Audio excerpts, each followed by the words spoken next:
مجھے یہ بتائیں سر، یہ پیپلز امن کمیٹی کے جو سربراہ عزیر بلوچ، یہاں پر یہ گینگ وار کا ابھی کیا اثر ہے یا مطلب سب آپ کو لگتا ہے ایسا کچھ ہے؟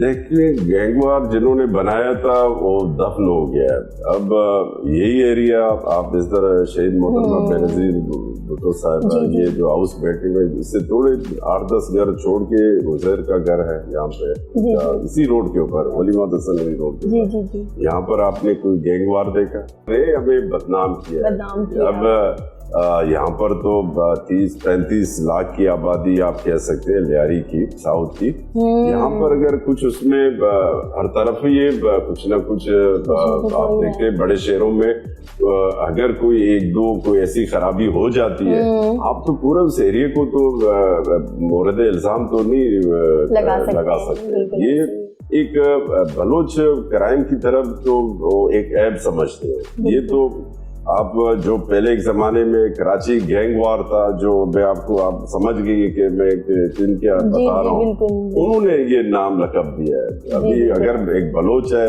اگر اس کو آپ گینگ وار بولتے ہیں، اگر ایک کچی ہے اس کو گینگ وار بولتے ہیں، یا پنجابی رہ رہا ہے اس کو گینگ وار بولتے ہیں، یا پٹھان رہ رہا ہے، مہاجر رہ رہا ہے، کچی مختلف قومیں یہاں جو رہ رہی ہیں، آپ لیاری کے لوگوں کو گینگ وار بولتے ہیں تو ایک سراسر ناانصافی ہے.